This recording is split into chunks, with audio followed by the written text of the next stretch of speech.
Hello बच्चों, मैं विशाल यादव आप लोगों का the eagle defence and competitive classes में स्वागत करता हूं।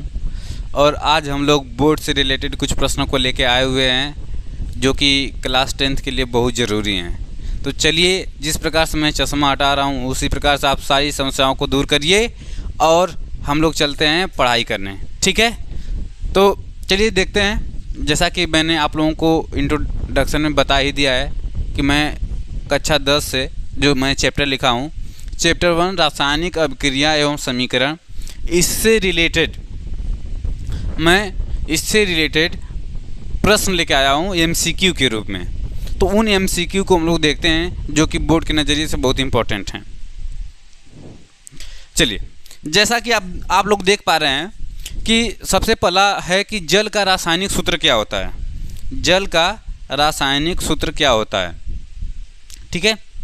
तो जल का जो रासायनिक सूत्र होगा, आप देखिए H2O2 दिया है, इसको थोड़ा सा ऐसे समझिएगा। ऐसे लिखा है H2O2 लिखा हुआ है, यह लिखा हुआ है H2O, ठीक है। थोड़ा टाइपिंग वगैरह में वैसे हो जा रहा है। तो CO2 दिया हुआ है और O2 दिया हुआ है। तो इसमें से आप बताइए कि कौन सा जल का सूत्र है। तो जो बच्चे पढ़े होंगे कहेंगे जल का सूत्र H2O होता है। क्या होता है? Option B, H2O। अब हम लोग अगले प्रश्न पे चलते हैं। कह रहे हैं कि रासायनिक अभिक्रिया किसे कहते हैं? पदार्थों का मिक्स होना, नए पदार्थों का निर्माण होना, पदार्थों का आकार बदलना, कोई भी बदलाव नहीं। तो देखिए, रासायनिक अभिक्रिया हम उसे कहते हैं जब दो या दो से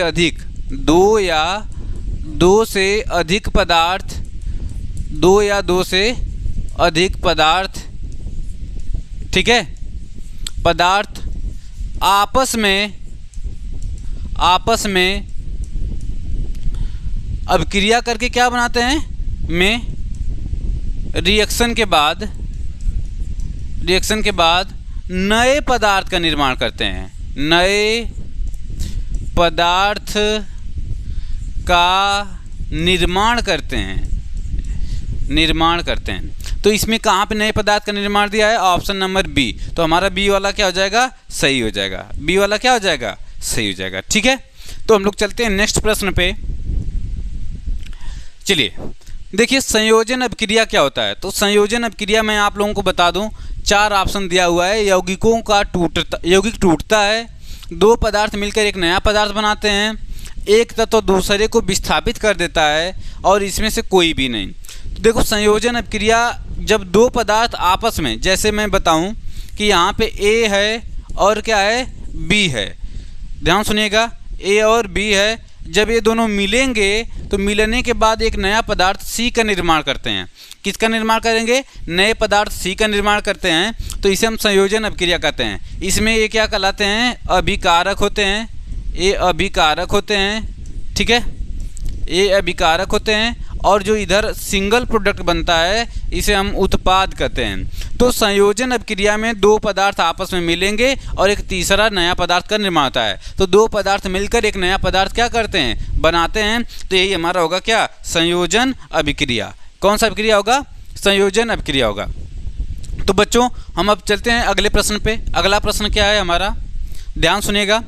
दिया है कि अपघटन अभिक्रिया का एक उदाहरण कौन सा है। तो सबसे पहले अपघटन मतलब डिकम्पोजिशन रिएक्शन क्या होता है। तो डिकम्पोजिशन रिएक्शन इसमें हमको ढूंढना है। तो यहाँ पे देखो ऐसे लिखा हुआ है, मगर यह है CaCO3 टूटता है, तो हमारा यहाँ पे CaO और CO2 बनता है। फिर यहाँ पे दे रहे हैं कि C+O2 CO2 है, ठीक है, और यहाँ पे NaOH है, NaOH, एक मिनट, यहाँ पे रहेगा आपका NaOH प्लस HCl लिखा हुआ है, और यहाँ पे NaCl प्लस H2O लिखा हुआ है, और यहाँ पे zinc Zn plus copper sulphate gives that zinc sulphate है, और कापर है। तो इसमें से अपघटन अभिक्रिया। तो अपघटन अभिक्रिया में जब कोई पदार्थ एक सिंगल प्रोडक्ट, जैसे मान लीजिए C है, यह टूट के A और B बना रहा है, तो ये होता है हमारा संयोजन अभिक्रिया। तो इसमें हम लोग देखेंगे कैल्शियम कार्बोनेट जो कि CaCO3 होता है, टूट के कैल्शियम ऑक्साइड और कार्बन डाइऑक्साइड का क्या करता है, निर्माण करता है। तो बाबू यह अभिक्रिया कौन सी होगी, यह अभिक्रिया आपकी अपघटन अभिक्रिया होगी। अपघटन अभिक्रिया में एक सिंगल प्रोडक्ट टूटकर दो पदार्थों में विभक्त होता है। अपघटन मतलब ही होता है विभक्त होना, टूटना। क्या होता है, टूटना। तो इसी को बोलते हैं इंग्लिश में डीकम्पोजिशन, डीकम्पोजिशन रिएक्शन। ठीक है, क्या बोलेंगे, डीकम्पोजिशन रिएक्शन बोला जाता है। ठीक है बाबू, तो चलते हैं हम लोग अगले प्रश्न पे। जो हमारा अगला प्रश्न है, ध्यान सुनिएगा। कह रहे हैं कि संतुलित समीकरण क्या दर्शाता है। ऑप्शन ए दिया हुआ है कि अभिकारक और उत्पाद समान आकार के होते हैं। तो ये हमारा पहला क्या हो जाएगा, गलत हो जाएगा। समान आकार के नहीं होते हैं, दोनों ओर परमाणुओं की संख्या बराबर होती है। फिर दिया है केवल अभिकारकों की संख्या बराबर होती है, कोई फर्क नहीं। तो ये जो ऑप्शन बी है, देखिए संतुलित रासायनिक समीकरण जो होता है, जैसे मैं कहूँ कि H2 प्लस O2 मिलता है तो हमारा जल बनता है। क्या बनता है, जल बनता है। मगर H2 और O2 दोनों जब मिलेंगे तो हमारा H2O का निर्माण होगा। अब चूंकि संख्या सेम है नहीं ऑक्सीजन की, तो सबसे पहले जो कम होता है उसको संतुलित किया जाता है। तो यहाँ पे जो ऑक्सीजन 2 है, इधर कितना 1 है, तो इधर हम 2 से मल्टीप्लाई कर दिया तो 2H2O हो गया। तो ऑक्सीजन की संख्या सेम हो गई। अब हाइड्रोजन का 4 हो गया, तो इधर 4 करने के लिए 2 लिख देंगे आगे, तो 2 दूना 4। तो इस संतुलित रासायनिक समीकरण में दोनों ओर परमाणुओं की जो संख्या होती है क्या होती है, समान। तो ऑप्शन हमारा बी सही होगा, क्योंकि 2 दूना के 4 हाइड्रोजन इधर भी हैं, इधर 2 दूना के 4 हाइड्रोजन, इधर 2 ऑक्सीजन, इधर कितने ऑक्सीजन, 2 ऑक्सीजन है। ठीक है, तो दोनों ओर क्या होता है कि परमाणुओं की संख्या संतुलित रासायनिक समीकरण में समान होती है। ठीक है बाबू, अब हम लोग चलते हैं अगले प्रश्न पे। अगला प्रश्न क्या है हमारा, देखिए विस्थापन अभिक्रिया में क्या होता है। तो विस्थापन अभिक्रिया में देखिए दिया है कि 2 तत्व मिलते हैं, एक तत्व दूसरे तत्व के को यौगिक से बाहर निकालता है, गैस बनती है, कोई भी नहीं। तो देखो विस्थापन मतलब जैसे मैं कहूँ कि जो AX प्लस मान लेते हैं B दिया हुआ है। ठीक है, अब जो AX प्लस B है, ये दोनों आपस में रिएक्ट करते हैं। यहाँ पे BY है मान लीजिए, तो X क्या करता है कि Y को उसके स्थान से हटा देता है। तो जब कोई पदार्थ एक पदार्थ को उसके स्थान से हटाता है तो उसको हम विस्थापन अभिक्रिया कहते हैं, विस्थापन डिस्प्लेसमेंट रिएक्शन कहते हैं। ठीक है, तो कह रहे हैं कि एक तत्व दूसरे तत्व को यौगिक से क्या करता है, बाहर निकालता है। तो ऑप्शन यही, इसमें मैंने बताया कि यह जो तत्व है इस तत्व को उसके यौगिक से क्या कर दिया, बाहर कर दिया, डिस्प्लेसमेंट कर दिया। इसको इंग्लिश में डिस्प्लेसमेंट बोलते हैं। क्या बोलते हैं, डिस्प्लेसमेंट। तो ये हो गया हमारा कौन सा रिएक्शन, डिस्प्लेसमेंट रिएक्शन, विस्थापन अभिक्रिया। तो विस्थापन अभिक्रिया में एक तत्व दूसरे तत्व को यौगिक से क्या करता है, बाहर निकालता है। जैसे कि आप लोगों ने अभी पढ़ा होगा कि जिंक प्लस कॉपर सल्फेट, इसमें क्या होता है कि जो जिंक होता है कॉपर को उसके स्थान से हटा के जिंक सल्फेट बना देगा और कॉपर बाहर निकल जाएगा। तो यह हमारा विस्थापन अभिक्रिया है, डिस्प्लेसमेंट रिएक्शन है। तो चलिए बच्चे, जो समीकरण लिखा हुआ है थोड़ा सा इसको मैं इस तरीके में लिख दूं। यहाँ पे लिखा हुआ है 2H2 plus O2 gives that 2H2O। ठीक है, तो कह रहे हैं कि बताइए इस समीकरण में कौन से तत्व अभिकर्मक हैं। तो दिया है H2O, H2O मतलब इसको कह रहा है कि ये विकर्मक है। O2 और H2 कह रहा है विकर्मक है। H2O और O2 इसको और इसको कह रहा है कि विकर्मक है। केवल H2O कह रहा है केवल H2O ही विकर्मक है। तो सबसे पहली बात मैं बता दूं कि जो यहाँ पे H2O दिया हुआ है, यहाँ पे भी H2O दिया है, दोनों ऑप्शन नहीं होंगे क्योंकि दोनों सेम दिख रहे हैं। और कोई भी रिएक्शन जो होता है तो तीर के लेफ्ट साइड में इधर के अभिकर्मक होते हैं। क्या होते हैं, अभिकर्मक, कर्मक या अभिकारक बोला जाता है। क्या बोला जाता है, अभिकारक बोला जाता है, अभिकारक। इंग्लिश में इसको रिएक्टेंट बोलते हैं। क्या बोलते हैं, रिएक्टेंट। ठीक है, और जो इधर वाला बनता है इसको उत्पाद बोलते हैं। क्या बोलते हैं, उत्पाद। और इंग्लिश में इसको हम क्या बोलेंगे, प्रोडक्ट बोला जाएगा। क्या बोला जाएगा, प्रोडक्ट बोला जाएगा। ठीक है बच्चे, समझ में आ गया। जो भी बच्चे हमारे चैनल से पढ़ रहे हैं, अगर उनको हमारा ये सेशन अच्छा लगता है तो इसको वो लोग शेयर करिए, लाइक करिए और कमेंट में हमको ज़रूर बताइए, ठीक है। और जितने बच्चे मैं प्रश्न जब दे रहा हूँ तो इसका आंसर कमेंट में हमसे पहले बताने का प्रयास करें, ठीक है। अब देखिए हम कह रहे हैं कि निम्नलिखित में कौन सा ऊष्माक्षेपी अपक्रिया है। ऊष्माक्षेपी अपक्रिया सबसे पहले जानिए क्या होता है कि ऐसी अपक्रिया जिसमें से ऊष्मा निकलती है, हीट बाहर निकलती है, ऊष्मा बाहर निकलती है, तो उसको हम कहते हैं ऊष्माक्षेपी अपक्रिया। इसको इंग्लिश में एक्सोथर्मिक रिएक्शन बोलते हैं। कौन सा रिएक्शन बोलते हैं? तो इसको एक्सोथर्मिक रिएक्शन बोला जाता है। जो ऊष्माक्षेपी अपक्रिया होती है इसमें ऊष्मा निकलती है। तो अब मैं कुछ उदाहरण ले रहा हूँ, इसमें जो ऑप्शन ले रहा हूँ, कह रहे हैं फोटोसिंथेसिस।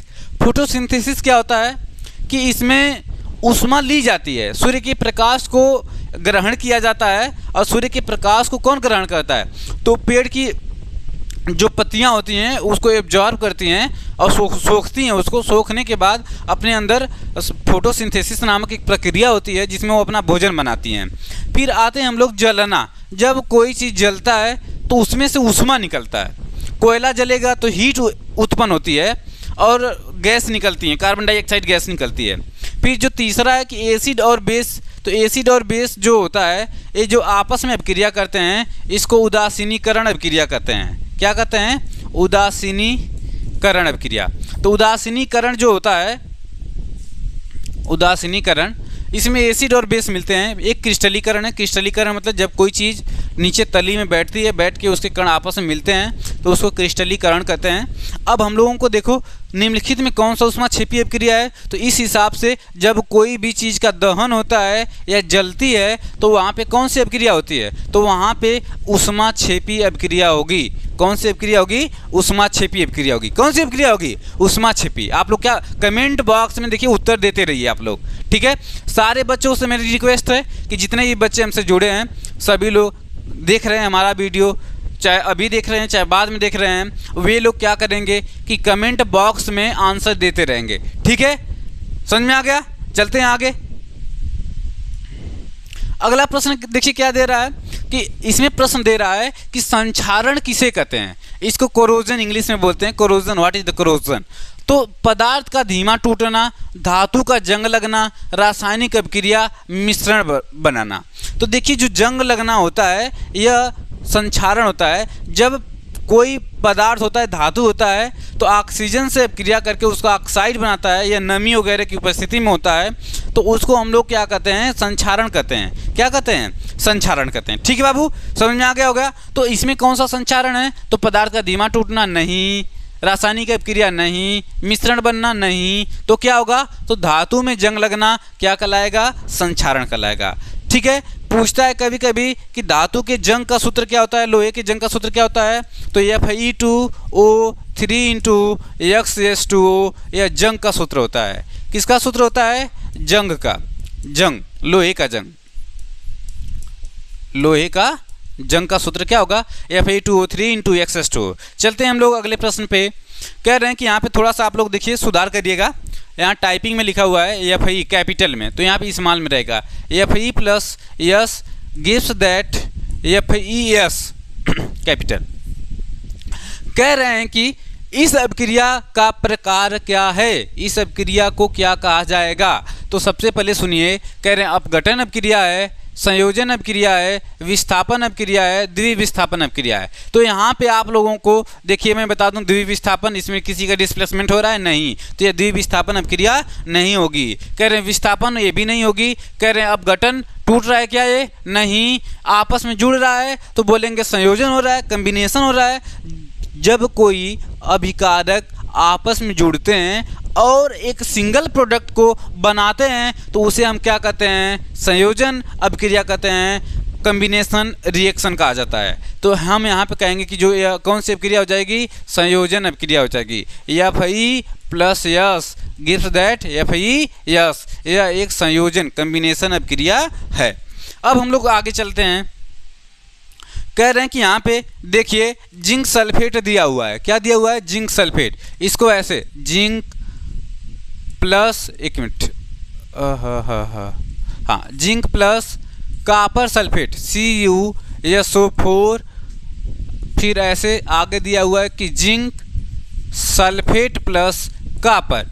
यही रिएक्शन मैंने अभी जस्ट पीछे आप लोगों को बताया था, अभी जस्ट पीछे हमने आप लोगों को ये रिएक्शन क्या किया था, बताया था। अब ध्यान सुनिए, कह रहे हैं कि यह अभिक्रिया किस प्रकार की अभिक्रिया है, संयोजन। क्या इसमें दो पदार्थ मिलकर एक नया पदार्थ बना रहे हैं? नहीं, इसमें मतलब इधर भी दो हैं, इधर भी दो हैं, तो अब देखो ये संयोजन तो होगा नहीं। विस्थापन, अब गठन, क्या यह टूट के अलग अलग मतलब एक से अधिक पदार्थ बना रहे हैं? नहीं, ये भी, एक मिनट, हाँ ये भी नहीं होगा। अब गठन, हाँ, एक मिनट, हाँ, अब क्या यह अब गठन होगा?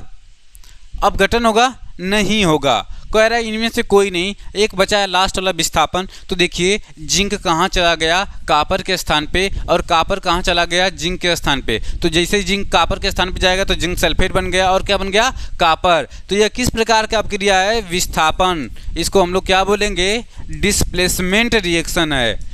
कौन सा रिएक्शन है बाबू? डिस्प्लेसमेंट रिएक्शन है। ठीक है, यह एक विस्थापन अभिक्रिया है। कौन सी अभिक्रिया है? विस्थापन अभिक्रिया है। इसको हम बोलेंगे डिस्प्लेसमेंट रिएक्शन। कौन सा रिएक्शन? Displacement reaction. तो चलिए हम लोग आगे चलते हैं। जो हमारा नेक्स्ट प्रश्न है, कह रहे हैं कि जल का एक और नाम क्या है? तो जल का नाम अमोनिया है? गलत।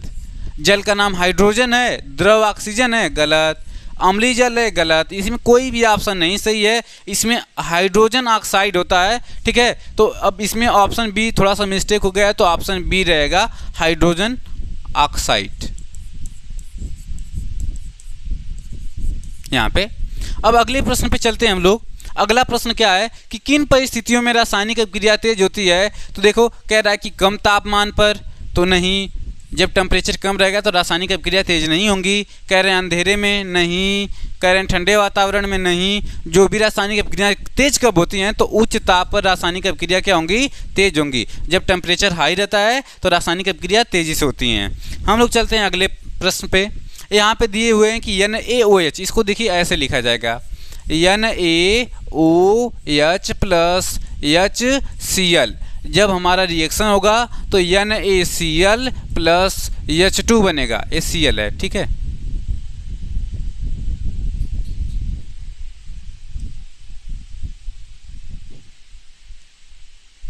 ये हमारा Cl है।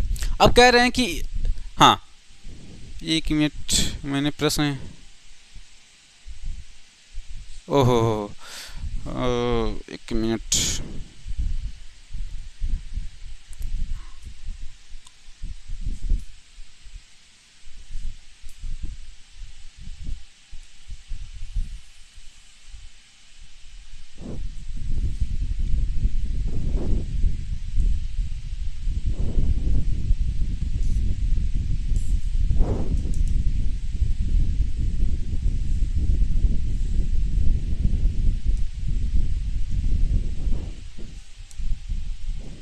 चलो देखो तुम लोग देखो, छोड़ो, ये नहीं है, ठीक है। इधर वाला, ये वाला नहीं है, इसको हम ऐसे कर देते हैं, ठीक है। ये हमारा नहीं है। अब देखो हमारा सवाल क्या है कि NaOH plus HCl gives that NaCl plus H2। इसमें कह रहे हैं कि इस अभिक्रिया को क्या कहते हैं, ठीक है। H2O है यहाँ पे, इसको भी यहाँ पे H2O रहेगा, H2O। कह रहे हैं कि इस अभिक्रिया को क्या कहा जाएगा? तो इस अभिक्रिया को क्या कहते हैं? पहला कह रहे हैं विस्थापन, दूसरा कह रहे हैं अपघटन, तीसरा कह रहे हैं न्यूट्रलीकरण, तीसरा, चौथा क्या है? संयोजन। न्यूट्रलीकरण मतलब उदासीनीकरण, इसको हिंदी बोल उदासीनीकरण, उदासीनीकरण। ध्यान सुनिएगा। तो पहली चीज़ देखिए, यहाँ पे यह एक क्षार है और यह एक अम्ल है। तो जब अम्ल और क्षार आपस में मिलते हैं, अम्ल प्लस जो क्षार होता है, जब आपस में मिलते हैं तो हमारा क्या बनता है? लवण बनता है। और क्या बनेगा? जल बनेगा। तो यहाँ पे देखिए हमारा जो एक मिनट भाई, अच्छा,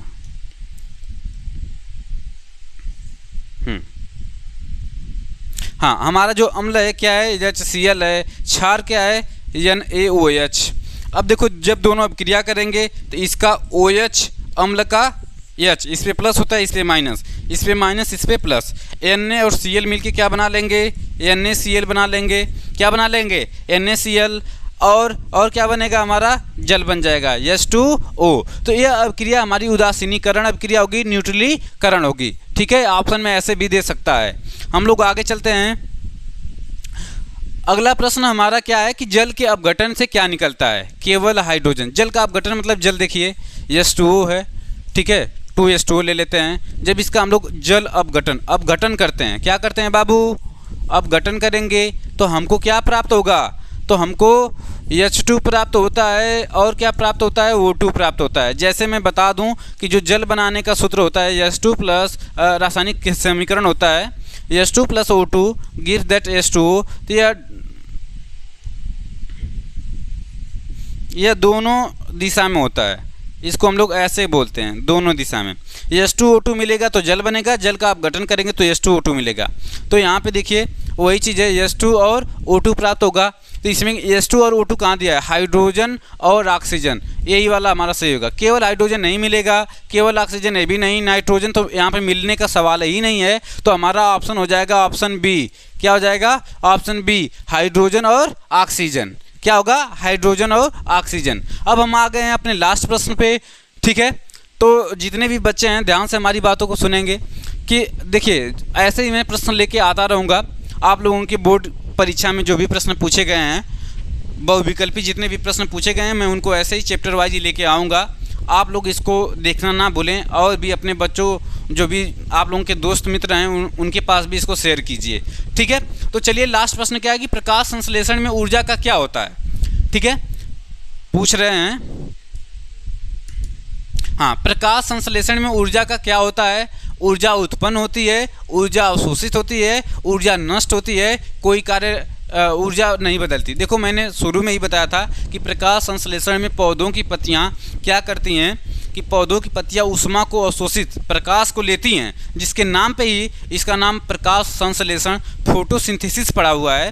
तो यहाँ पे प्रकाश एक तरह से हीट होता है। अगर हम कहीं पे बाहर खड़े जाएं तो प्रकाश हमारे ऊपर पड़ने लगे तो हमको गर्मी होने लगती है। तो प्रकाश मतलब क्या होता है, ऊष्मा होता है। तो देखो ऊष्मा इसमें अवशोषित होती है, क्या होती है, ऊष्मा इसमें अवशोषित होती है, ऊर्जा नष्ट होती है। ये गलत है, ये भी गलत है। तो हमारा जो ऑप्शन बी होगा, प्रकाश संश्लेषण में ऊर्जा का क्या कार्य होता है, ऊर्जा का क्या कार्य होता है, तो ऊर्जा अवशोषित होती है। ठीक है, प्रकाश संश्लेषण में ऊर्जा का क्या कार्य होता है, तो जो प्रकाश ऊर्जा होती है वह अवशोषित होती है। क्या होती है, अवशोषित होती है। अगर पूछता कि प्रकाश संश्लेषण में ऊर्जा क्या होती है, मतलब बनती है कि